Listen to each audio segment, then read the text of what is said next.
Commissioner Tom Blount. Here. Commissioner Stu Davis. Here. Commissioner Joe DeLuca. Here.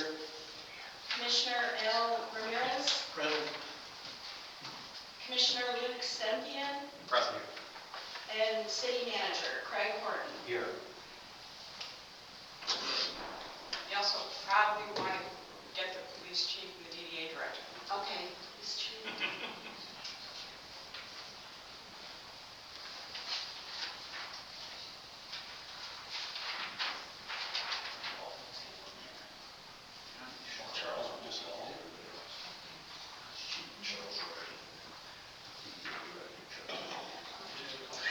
Police Chief Charles Rushton Present.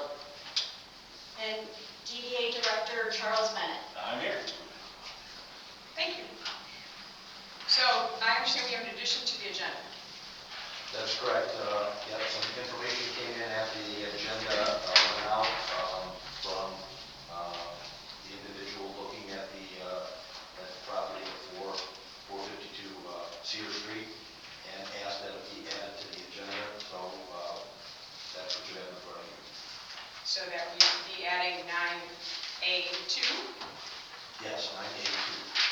And again, that's the property technically is the police chief, is the police department, so that's why Chief Rushton is here. And because some brownfield information came up, that's why DDA Director Bennett is here. Great. Okay. With that change, would anyone like to move the approval of the agenda? I vote we approve the agenda with the payment of $704,000. Hold on. This agenda, you would approve the agenda? Yes. Okay. Is there a second? Yes. Okay. All in favor of the agenda as changed? Aye. Any opposed? Okay, motion carries. All right, now we have the approval. Now we have the approval of the consent agenda items. Does anyone have any questions for Craig? No. I move we approve the consent agenda with the payment of $704,462.95. Support. Okay, roll call please. Davis. Yes. DeLuca. Yes.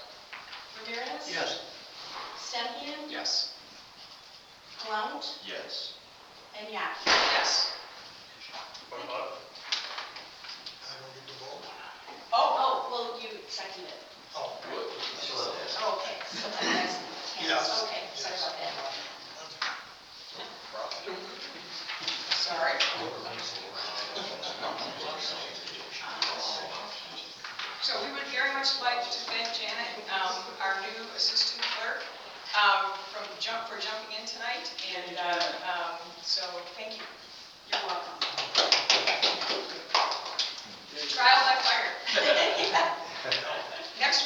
listening to the floor.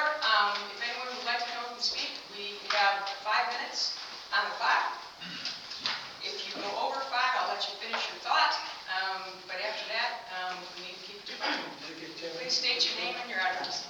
My name is Mary Pierce. I live at 382 East 4th Street here in town. Charlie Boydway, 250 East First Street. We are here to represent Amity City Eagles Oh, great, at 170 South Elmont Avenue. great. This year, we would like to change a little things. The last 2 years, I've been doing a cancer event here at the Eagles Club. And that's to raise money for anyone in the community or the club that comes down with cancer that might need help. The last 2 years, I've done it. The first year, I did help a lady just before Christmas. I gave her $1,500. Last year, luckily, we had nobody, so we set that money aside. However, this year, we would like to try something different to raise bigger funds in case someone else needs help. We would like to try to do a side-by-side cancer event run, which would only be 1 day. We would do it on Saturday, October 17th. From 9 to 11, we would do registration. We would have the side-by-sides at the club there in the parking lot. I've already talked to Ian about the fairgrounds. He said I could use part of the fairgrounds in case someone brings their side-by-side on a trailer. We would charge $35 for the driver, $20 per passenger. And then we have a back road route that we've already kind of designated where we might be going. So we just I wanted to get the approval if it was okay to do that first before I went and asked all the other businesses if we could have a ride there. So, Let me just ask a question, just because I've done a number of these over time. Do you know what the route is going to be? Is it going to be in the city, partially out? Where is it going to be? it's going to start at the club. It'll go out by Agar Road, there's a gentleman who lives out that way. We'll start at his house. Then we're going to go over by It'll be over in Attica. Dan Hendricks, they live on Winslow Road. Yeah, in Attica, and And then then we're drive. going to Dryden.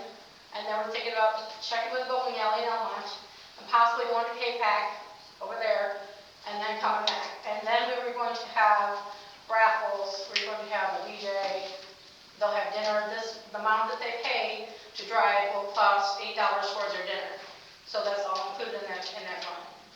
Oh, it sounds great. I hint for you is that and it sounds like part of it's going to be in the city, so you Yes. do actually need to do an event application. Okay?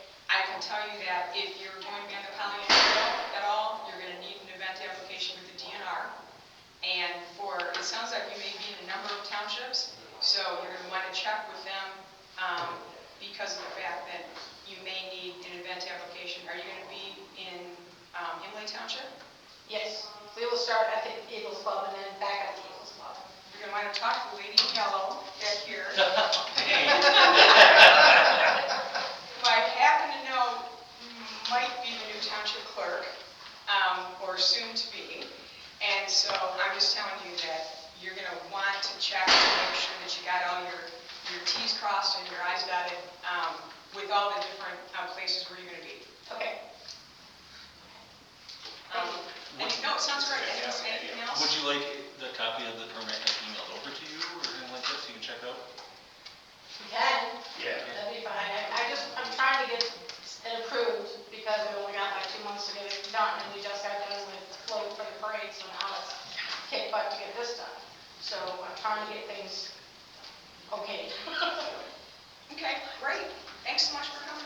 Thank you. I'm sorry, is anyone- There again, we're always looking for applicants to be members. If you need them applicants, get with me and I'll get some applications together. But we have been at least 8 to 12 members initiating every meeting. So we're getting from where we were at, 200 up to almost 500 right now. So it's people helping people, and right now they have a backpack drive going right now. That's for anybody in the city. You know somebody that's looking for a backpack for the kids, call up there, they'll get the name and number, and we'll get it, because she's looking at maybe, if possible, probably around 100 to 200 people, the kids. So she does it all by the grades and the age. So just let you know that that's what we do every year. get stuff donated. We got the Dollar Tree ended up donating over 800 pieces for us for the backpacks. So that's something to think about. Every year we're doing that too. So it's going on right now. So, If you want to stick around after the meeting, I can grab the form and kind of explain. well, we don't have a form. No, I'm saying for the permit. For me. Oh, yeah. And I can just show She's you in how to charge do of that. it. So So, she's afraid to do it. if you want, I can I'll help you. take it. Yeah. We also have the 30 days for 30 guns, gun raffle going on right now, if anybody's interested in tickets. You can always stop at the club up there and get some, get over Charlie, whatever. The drawing is October 1st to October 30th, so. What that is every day in October, they draw a lotto, the daily 3 at the end, and that's what number, if you have that number ticket, you win a gun. And the people that are doing the guns is down there by Webster Road. They're taking care of that. And they're giving us a pretty good deal. We make good money off of that, and that goes for our building fund and everything too. So that's something to think about. Call me, I can get tickets. It's pretty neat to get into something like that, so. Thank you. Thank Thank you. you very much. Thank you. Anyone else? Put you under the bus. Just one thing, give the newspaper your phone number, so you can put it in the paper. Yep. For the, Conference. yeah, okay. Frank Dembski, 265 North Elmont Avenue. I am here as the Parks and Rec Director.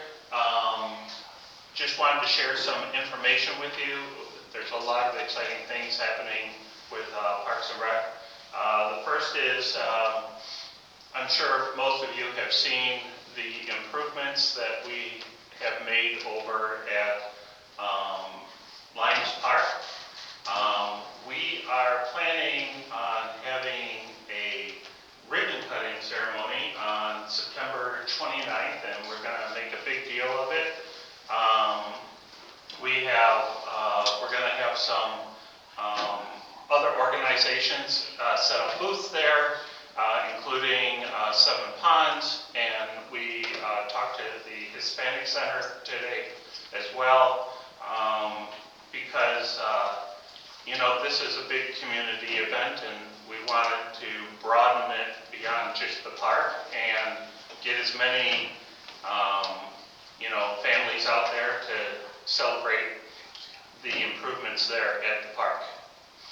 On another note, we are moving forward, or rather Rotary is moving forward with the construction of a pavilion. Thank you. This is what happens when I don't have it written down. And I think that Bob, you've ordered the parts for that, and so we are locked in, and we should see that improvement to that park there.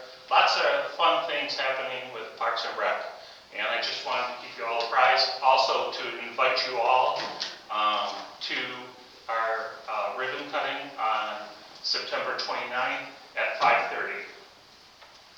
Mr. Dembski, I have a question. I'm sure you do.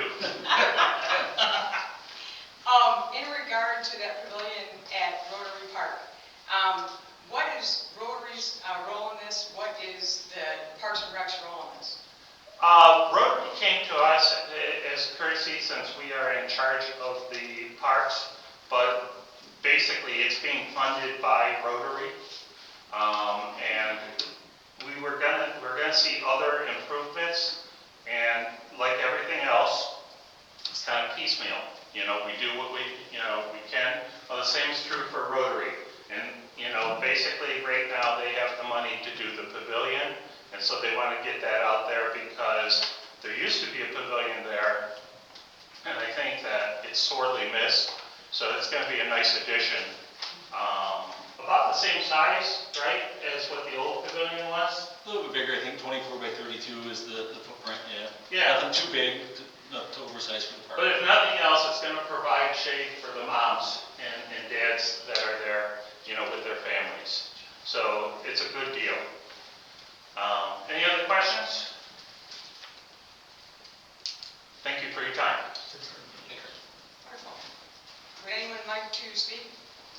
All right. Oh, come on up, Charlie. I just want to elaborate on the pavilion over there. We have a lot of people that are over there that come in there every day. I live right across the street, and that would be an awesome thing to see another pavilion over there. Because the gazebo that was there was all wood. It was just leaning that last time that they tore it down. Right, that is dangerous. It's just a great thing and honor to see that they're putting things up that is good for the community. So I wanted to say, thank you. Thanks. Okay, no more citizens from the floor? Okay, next, we have a guest speaker. We have the Imlay City Chamber of Commerce in regard to Summerfest. Vicki? So, this is incredibly fast. We are a week and a half out. So, we're not solid on a lot of things. I would like to read this though, keep my brain from veering. The 2026 Imlay City Summerfest was a successful community event that brought residents and visitors together in downtown Imlay City for a weekend of family activities, entertainment vendors, contests, and community celebration. The goal of the Summerfest continues to be providing a family-friendly, accessible festival that supports local business and organizations while creating a positive experience for the community. This year's event, once again, demonstrated the strong community support behind that mission. We had a strong attendance. We had a variety of free family activities. We had a strong lineup for local vendors, crafters, food vendors, and community organizations. We have continued support from local businesses throughout the sponsorships, allowing us to provide these activities for free. Our new Sunshine Family fundraiser was a good block into what could be in the future for adding funds. The festival parade provided another opportunity for local organizations, businesses, and residents to participate and showcase community pride. The cooperation from the City of Imlay City, DPW, Police Department, volunteers, and community organizations was an important part of the event's success.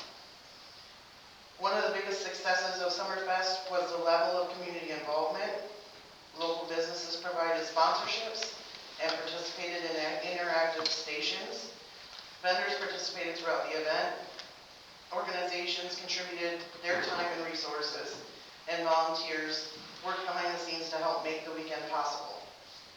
The festival would not be possible without this cooperation. The committee is especially appreciative of the city and its departments for the assistance with the logistics and operation of the event. Overall, the 2026 Imlay City Summerfest was a successful community event with strong participation and support.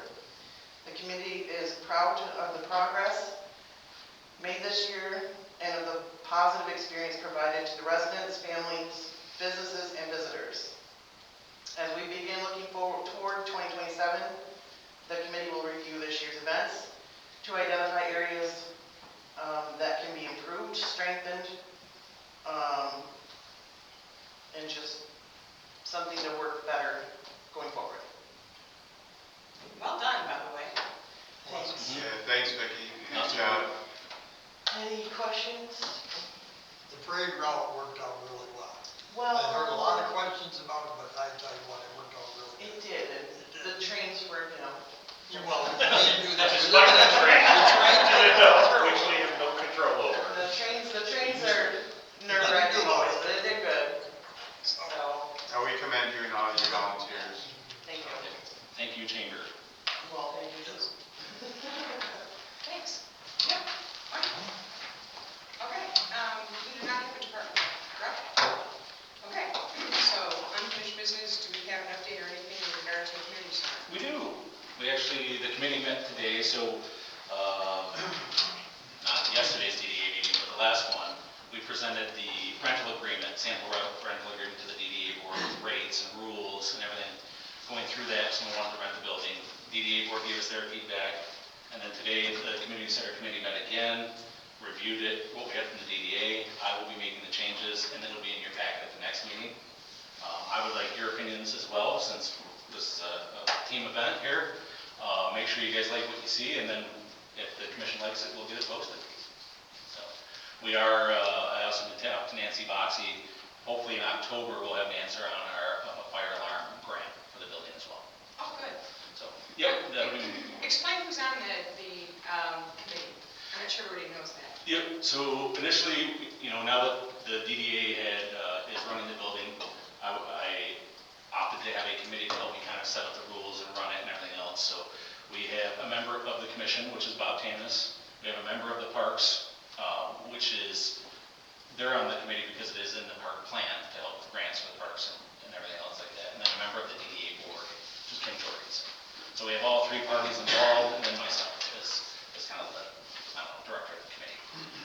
But it's proved very helpful, especially in setting up these rules and regulations and rental rates. Like Kim has a good strength in that, and Bob has a good strength in buildings and, what we need to be compliant and all that stuff. And Jennifer on the park board, does a great job with event planning. So I think it's a really strong committee for our building. So, yes, and then, so that's all I have for the evenings. Would you like me to jump into the next one? Sure. Okay, so next up at 542 Cedar, I want to talk a little bit about Brownfield. So I'm sorry, Chuck, what, we should probably, maybe, we need to kind of explain that before we get to the Brownfield issue. Sure. And so, I understand what you're saying, but I think we should probably, kind of do the intro for that What's first. the next thing on the order? Well, the next thing actually is the proclamation request, so. I take that back, it was now 9. You're right, 82. You're right. Who's up there now? All right. Craig, can you explain kind of what's going on with that? Oh, and perhaps we need to ask whether Tom might want to ask to recuse himself? Well, we're not voting on anything, so I don't have to recuse myself. Okay. At a prior meeting, the mayor was given authorization to sign an agreement for the sale of the property at 542 Cedar Street, which is the 430 building that the police department got on the Massage Parlor case. With the purchaser, who attended our meeting, as you would call, the purchaser doing their due diligence, they've come up with some history in the building that there is a strong likelihood that there is a underground storage tank. The building apparently ran with fuel oil at one time as opposed to before it was converted to natural gas. So again, what the purchaser has requested is that the city lower the price by $40,000 and sell the property to them, and they would take on full responsibility of removal of the tank if need be and cleanup of any soil that may be found. And again, that's why we brought Chief Rushton and DDA Director Bennett in. First off, again, the police department is involved in the ownership and sale of that property, and DDA Director Bennett is not only the DDA Director, but he's also the Brownfield Director, and he has some background and experience and some items that he'd like to talk about in regards to the Brownfield and the impact on that building. Question. Do they have to dig up the tank? Do they have to give up, is there anything that says they gotta dig it up? It's been there for 50 years, Stu. I don't think anybody's going to make them. But again, I think them trying to do their due diligence, they're going to want to know that they have a clean property going forward, for lack of a better term. For $40,000? May I interject a little bit? Sure, please. And so, once you start running phase 1 and phase 2s on properties, there's no automatic that the state's going to catch up with you, but sooner or later the state will catch up with you on I mean, contamination. sooner or later, they may have to. Otherwise, I'll make the fire department. It's going to catch up. Well, The sooner or owner of the later. property. Oh, yeah. While the state may not have the manpower to like put the report comes through, it may be a couple years, but I've seen it on properties where eventually, there's a sale, it hits their reporting system, and there was a phase 1, phase 2 on the property. Now, how much would it cost to dig it up? I mean, if we have the DDA do it, how much would it cost the city? Well, let me I'm not just, saying them do it, but how much, I think we ought to find out if the DDA can do it 3,000, 5,000, 2,000, $1 million, let's find out what the It number. actually wouldn't be the DDA, I think you're talking with DPW. DBW, I'm sorry, DBW. well, let me jump into the Oh, yes, brownfield real well, quick, because that may solve the problems. So, there was a question of whether the brownfield can help with this property or not. And actually, would be somewhat of a good project for the brownfield, because we're so new. It would be a smaller project in the grand scheme of things. So the way the brownfield works is, it wouldn't be like instant, the brownfield doesn't cut 40 grand to the buyer. You know, we would have to go through, the buyer would work with a company like Rowe or Spicer and have a remediation plan made. And they would present that to the brownfield board, which then would be gone through by the board and our council from F&B. And then ultimately, long story short is, they can take the cost of the plan and the cost of the upgrades, and as everything's done properly, they can get that back over a course of years, that investment. And the way they would get that money back is that property, for easy math, let's say you sell it for $100,000, right? And just like the NIA, if that property value increases year over year, Yeah. then they would get the money back on that increase, just the increase. I think before we do that, we ought to get a contract and see how much it's gonna cost to dig it up and replace it. If we can get a contractor for $5,000, why give him 40? Can I interject? Unfortunately, that is, and you may not know, that is a forfeited building. So we can't invest, the city can't invest money into the building to improve it prior to sale because you can't commingle the funds. Well, we can get a cost. We can get a cost to see what they're talking. We can at least get a cost of having it done. Even if we can't do it, we can go out on a bid and they can have the bid when it's over. I mean, to give 40, it's not $40,000 to dig up, you know, for 40 grand, I'll go out and dig it myself. I'm 95, I'm 94. I, in my opinion, if we're talking like brownfield here, is it may be worthwhile to maybe pause the brakes for a second, maybe do a complete phase 2, because then they start probing the ground, they start hitting things, they start verifying it's there. Maybe we should give them 10,000 or 5,000, but not 40. The prices doesn't concern It's the brownfield, negotiable, it's negotiable. but, you know, maybe, you know, we figure out the next step, we talk to Eagle, because sometimes there's funds where Eagle will even pay for a phase 2. And then we get all the information to see, like, hey, can we help them out and keep everything the same? Possible. I think that in the best interest of the city, I think it's a reasonable request that they're making, depending on what the cost is. Whatever it costs for them to clean that out, that's what we'll reduce. If it's 40,000, 30,000, 50,000, let's get rid of that building.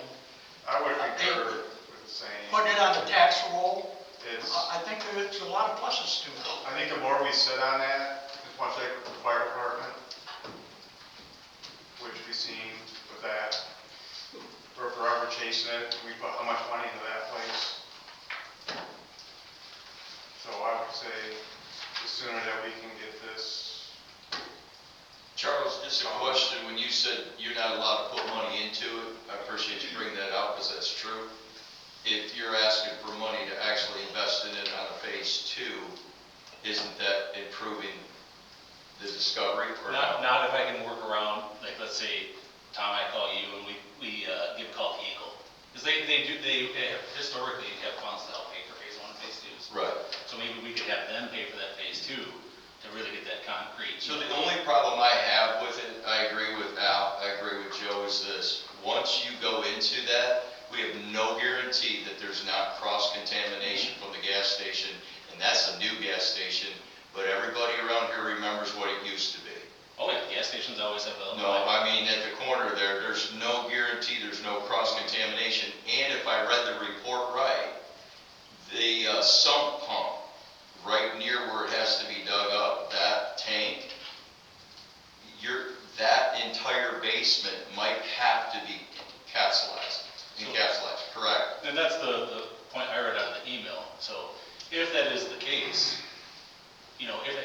capsulize, what I'm saying is too, it may be a big benefit to the buyer to maybe go down the Brownfield Road. Oh, she's all for that part, that's Just why I because it's say, Yeah. I think it would be a great, and just my opinion, and I wouldn't vote on it, the city come alongside of a person that's interested in buying a property, say, hey, look, I want it, but let's move through the steps to actually secure it and clean it up, and I'll take it as is, but I need the deduction. Because that wasn't foreseen, but now that it's foreseen, if that property is kept by the city, the property now, the city has to take care of that and disclose that, or clean it up. I think it's a worthwhile concession. Okay, Tom, I think it's important that you need to disclose your relationship. Well, I've already said that before, that's why I say I'm not voting on anything, but I No, can no, actually give input. You need to disclose. I work for Pilot Property Group, and the guy that listed it works with me in the office, and I didn't bring the buyer, so it's all part of that, so yeah. But from that standpoint, on the city's behalf, we are accountable for that and responsible for it. Okay, I just wanted to make sure it was clear that you represent both us as well as the buyer. I do not represent the buyer.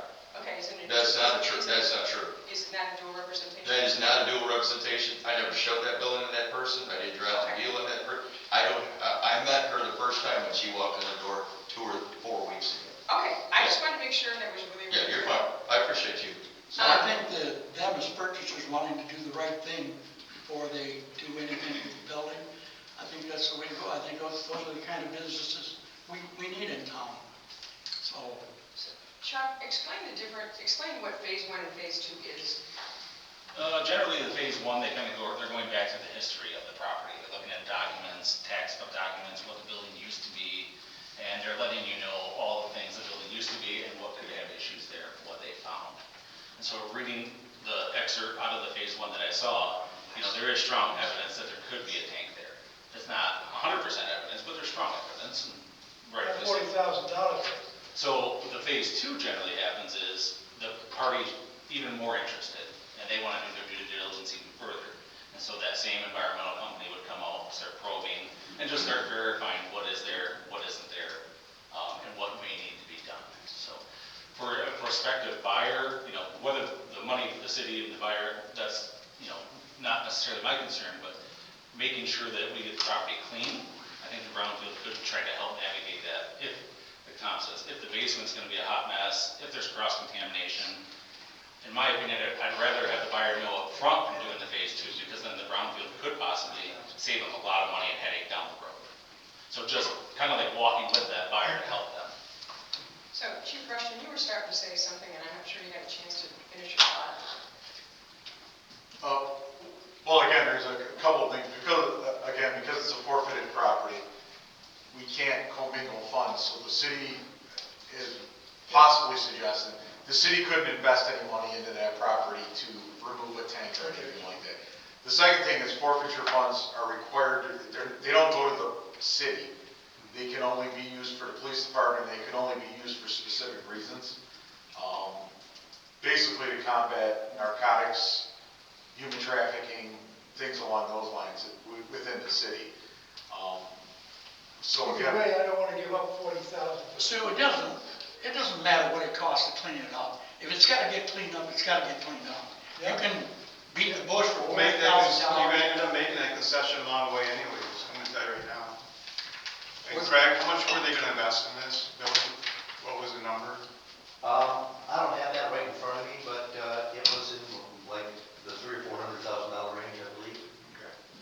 And furthermore, they're gonna probably use likely local contractors, I would assume, as part of this, and probably hire people from within the community. So it's kind of hard, Chief, there's I'm sorry. things like that. So.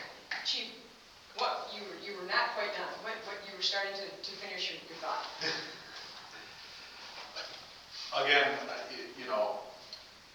the purpose, and I just want to make sure that the commission's aware, that again, this money wouldn't go back to the city, it would go to the police department to combine stuff.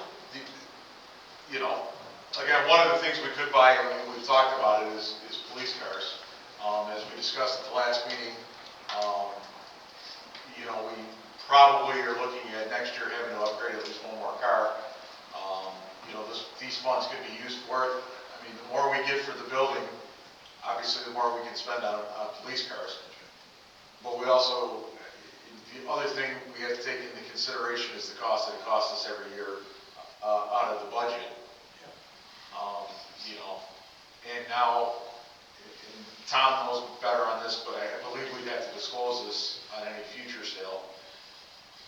You know, I don't know the offset costs of, I believe the maintenance on that building is about $35,000 a year for the police department right now. So, you know, if we hold on to it and we don't sell it for another 8-10 months, we may be very close to a wash here. Can we legally take $40,000 off it without giving somebody else a chance to buy it for $30,000 less? Can we legally do that and change the price? We said it was listed, we agreed to it. Now we're gonna take another 40 off. Maybe we can get 20,000 more, not 40. No, I think we had a problem several weeks ago when we took a couple of $1,000s off our budget and everyone went crazy. And now we're taking $40,000 away from the city. The police department is the city. And I don't think we should take $40,000 off, just like that. You'd rather have the building sitting there. We'll sell No, we got a buyer. What? We don't need to sell it. We've got somebody who wants to it. buy Well, it. maybe the next one will give us $60,000. Somebody has to do something. I don't know where you're digging that. The longer it sits, the more money we lose. Hey, So it Stu. comes down to. Stu, like Chuck says, you're gonna go stage 1 and stage 2, right? If they want to, I mean, the buyer, like I said, there's nothing to force them. It could cost the city, you know, if you figure out to clean that site up, it could cost $75,000. If a phase 2 is done and there's more found, Right. it's close. So now instead of taking the loss at 40, Can now we- you're gonna lose 75. Can we wait 2 weeks and look into it? Can we wait 2 more weeks and look into it? Okay, let me, And can we reduce the price by $40,000 and just do it quickly without giving notice to anybody I else? just know how much we put in this out here. We put a lot of money in these buildings. Yes, we did.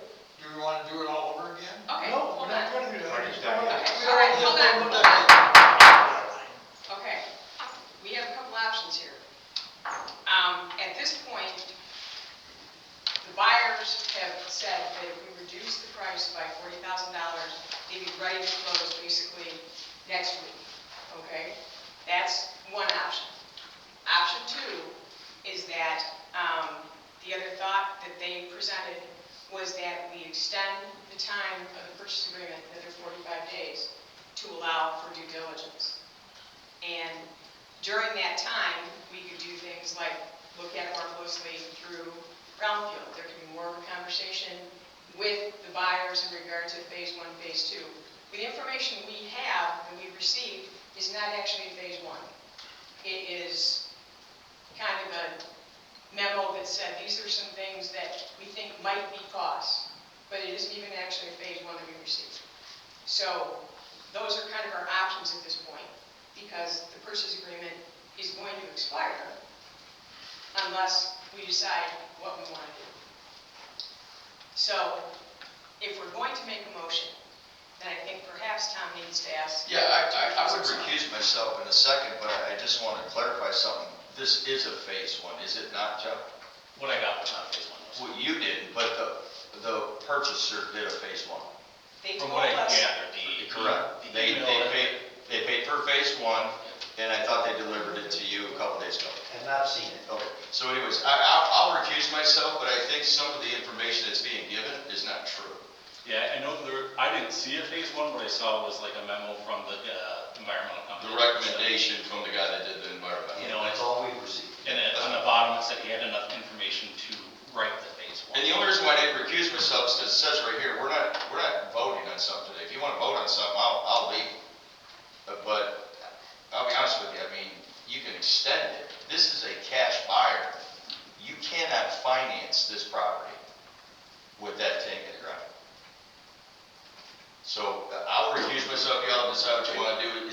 Can I have a motion? Hold on, we actually have to do this right. So are you asking to recuse yourself? I'm asking to be recused. Okay, is there someone then who will ask, who will present a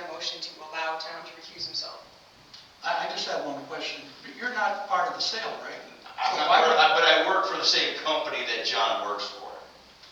The only reason why I turned it over to somebody else is because somebody in this room at one time, not in this room correctly right now, thought that I would benefit from the sale of city properties. Well, we have a gentleman here that benefits multiple times because we do the right thing. So I just said, look, I'm not gonna list it. John, you list it. So I work with the company, PPG, Private Property Group, but I did not list it. So I would like to recuse myself because some of the information that I think has been talked about, I think you've given some great information over here. You really need to listen to these two guys over here. Okay, so Tom has asked to recuse himself. There was a motion to allow him to recuse himself. Is there a second? I'll second. Okay, all in favor, say aye. Aye. Aye. Any opposed? I think you stay in the room. No. No. Okay. I don't want to leave. Okay, so if anyone wants to make a motion, we can at this point. I would say let's just give it the 45 days. If they're willing to hang on the contract for 45 days, let us see what we come up with. Okay, so is that a motion? Are they willing to do that? Okay. Is that what you? When is the first is that what agreement? you think?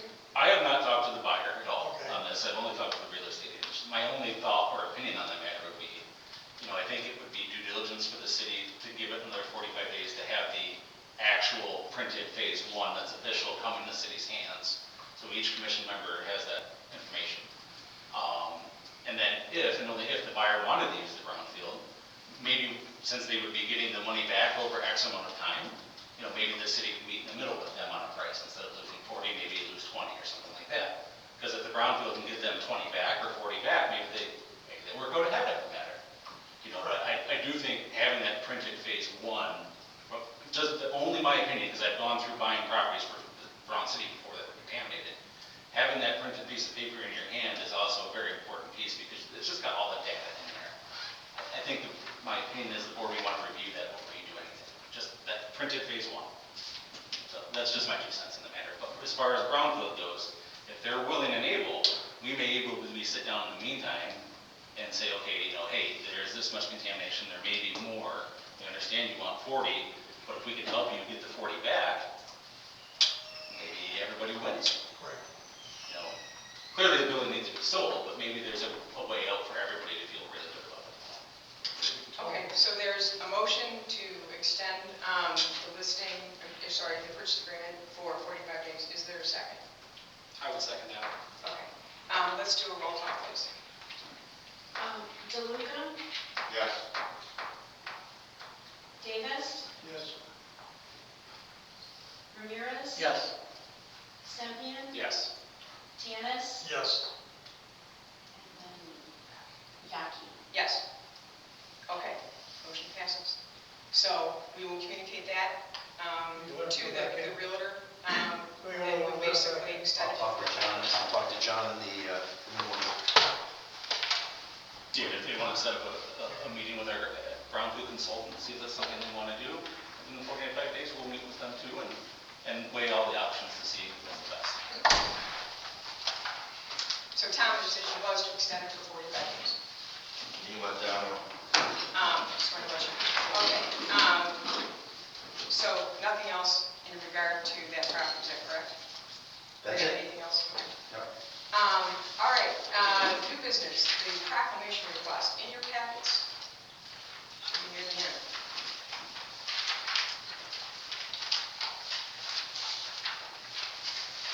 Page 16.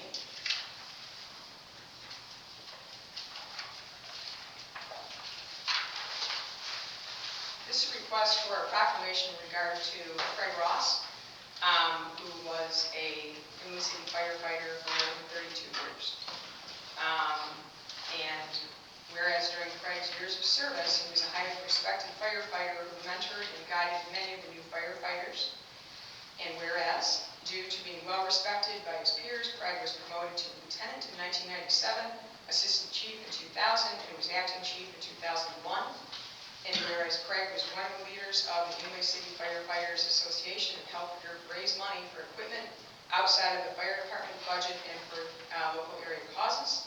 And due to Craig's dedication, passion, mentorship, and leadership, he was voted the Pierre County Firefighters Association Firefighter of the Year in 2014 an Imlay City Firefighter of the Year for both 2013 and 2023. And whereas Craig had life challenges at times and his dedication to the department throughout these years demonstrated the determination and resilience that defined his career, and now therefore be it proclaimed that the City of Imlay City and its commission does hereby recognize and commend Craig Ross for his dedication and contributions to the Imlay City community, given with integrity and genuine faithfulness, and may be further proclaimed that we present this proclamation to Craig Ross as a token of our appreciation. So the question before the board, is this a proclamation that someone would like to make a motion in regard to?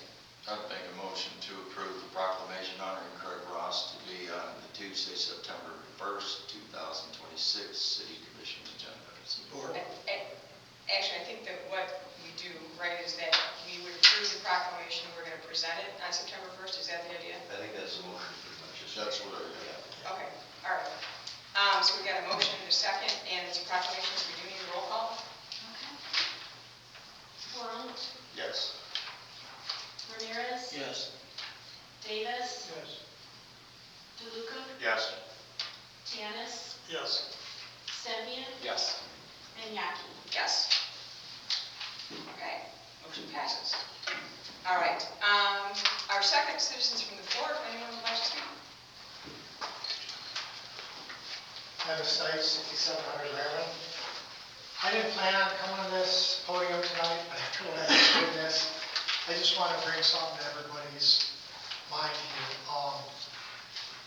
I watched a woman come to this podium months ago, maybe over a year ago, and maybe more than that, wanted to purchase the fire hall. Imlay City could have washed their hands of the fire hall and sold the whole place. I'll lead you guys where I'm going with this. We are now sitting with close to $300,000 invested in a building from taxpayers and DDA money that now a citizen can rent. So the people that put the money up to redo it now have to rent the building. I understand that's business. Now where I'm connecting this building right now, we again have a person coming that wants to build a business in this town. Outside all that, it's a doctor's office that any one of us might need to use. It helps the whole community. And I'm sitting back here and I'm listening to, we're worried about 40 grand when we just spent almost 300, we spent $30,000 to knock the building down that I believe was contaminated, to knock the building down in front of this project. So I've got to give you my opinion. Don't go down that road again, because we are all watching. Let the building go. Let somebody come in with a business that'll fall in love with this town, just like many people do. Open your arms up to people. Don't, you just went, if I understand this right, 45 more days. I wouldn't be sure, if I was a girl, I'd pack my stuff and I'd go next door. But instead, you may get tied up with a building, just like the one you paid 30 grand to knock down, and this one here. How long is it going to be to make the money back on that? On top of it, as taxpayers, we're all watching. Hopefully it's rentable cheap enough to not make us never want to rent it. It's going to take forever. Don't do that over there. I know it's too late now, but I'm just trying to rationalize the thinking. I get what you're saying, Stu, but maybe take a step back and think about what's transpired. You We've know? done this all the time. We've given away every building we have. Hey, Yeah. gentlemen, We have gentlemen, plans, we give it Stu, away. Stu, this is not a back and forth. Okay. It's not. I just hope she doesn't leave. I watched a lady that could have did something so great for this community, get turned away, offer profits, clearly profits at this point. I don't want to see this ain't going to keep going on. We are watching this. We're going to be calling it out. It's got to stop. You people that are coming up with ideas to not bring business in, whatever that may be, I just can't wrap my head around it. I don't know what you're thinking. I don't know. So now that's off my mind. I do need to address this. I've had not only myself, but a few citizens reach out to me. I know you can answer the question, but the paving that's going on looks great. But there's a problem. I've never seen where you go in and you pave and you don't adjust the manholes up. Maybe that's in the contract to do yet, it does not appear that way. But 4th Street right now, I have to say, I think the city's taking on a liability. If a moped or a motorcycle hits a couple of these holes that are down about that far, I didn't go out and measure them, I just knew it was enough that, for me, I'm swerving to go around them, it should be a concern. I'm not the only one that's noticed this. I've actually been stopped a couple of times, like, can you ask about that? So I'm asking. I don't know if that's still to be done, but I would ask our board member to address it for us as citizens. Like, at this point, it's a safety hazard. So the manholes need to be adjusted up with the asphalt. You just can't, that's logically thinking, you don't leave them like that. Even a run or somebody crossing the street, they step in one of those holes, it just doesn't make sense. So, thank you for your time. Thank you. Anyone else? Okay. Seeing no one? Barb, Yeah, oh, I'm sorry. me again. On a good note, our club, our Eagles Club, does a beer tent, 2 beer tents. One over in Attica and one over in the City Fair. Our tips go for a person that is in need. We raised over $4,600 for the person that is in need, and she will be getting that here within the next week. Just wanted to bring that up. All the tips, we don't work for nothing. It's all goes for the tips. And that's where it goes to. So I just wanted to bring that up, that every year that you see our people over there, our members over at the fair, that's what they're doing, their tips and everything else. So we get a percentage of what we sell. And that goes back onto the building itself. So I just wanted to bring that up and how we do that stuff. And that's people helping people. Thank you. Good news. Thanks, Charlie. Anyone else? Okay. Seeing none, we do not need a closed session, actually. Do you have anything? Nothing additional. Okay. Commissioners, Commissioner Paul. I want to thank everybody for coming, your input, those that shared the positive stuff. Chief, thank you so much for your input. Chuck, thanks so much for the way you communicate well, helping out with some of the different things we got going on. I mentioned something about 2 weeks ago that I just want to make sure I clarify. I think the fair has always improved throughout the years. Ian came in, when I was a kid, I've been attending this fair since I was a kid, so over 60 years. I never lost my cookies on a ride, but it came close, but nonetheless. I really appreciate Ian coming to me directly after I made a comment, just from the standpoint of I had 3 families come to me and they were just bummed out because of the price of a vendor there, which brings me to my point. Ian explained it to me, that was one vendor that they took care of very quickly. That vendor will not be allowed to come back, but the cleanliness, safety, and the value of that place, I can honestly tell you for years, Heritage Church has been privileged to serve the fairgrounds, and I can tell you this, that those bathrooms, I was pretty impressed with them this year. It might have been a $65,000 improvement, but they're pretty nice. So I just want to make sure that I set that straight. That was probably something that I said that maybe I shouldn't have, but it was off the rails, and but 3 family members came with a concern. But thank you, and to the board and Ian. So. Great. Commissioner DeLuca. I would echo the same as Commissioner Blau. Thank you everyone for coming here and expressing the positive things that's happening in our community. People involved in this are volunteers, public safety, our DPW, this and that. Everybody's putting all this stuff together. It's great to see, and it's great to see the community involvement also, especially at these different fairs. Also the same is our other citizens out there that are expressing their ideas inside this commission room. I think it's great to have people that can come in here and rationalize through these different things. With that being said, I'd like to see the community center put back on the agenda next time. I'd like to see this thing inside 45 days, whatever we can do to figure this out. You mean the massage parlor? All right, excuse me, 542, excuse me. Yes. Okay. So if that's possible, yes. Thank you. Mayor Pro Tem. Thanks everybody for coming. Other than that, that's all I'm going to bring. Nothing is not said. Okay. Commissioner Davis. Took enough time today, go ahead. Commissioner Stepien. I would just echo Mayor Pro Tem. Thank you very much, everybody, for coming out. Commissioner Ramirez. I don't have anything. Thank you, everyone. We really do want to hear what you have to say. And many, many kudos to the Chamber of Commerce for a great Summerfest.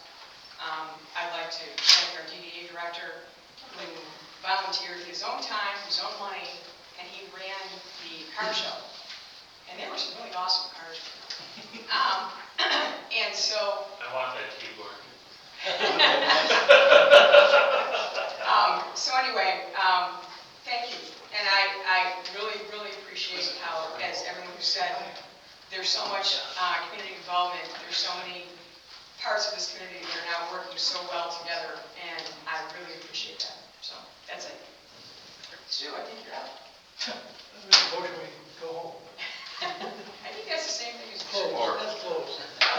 Is there a second? I think Tom already did. Okay. All in favor, say aye. Aye.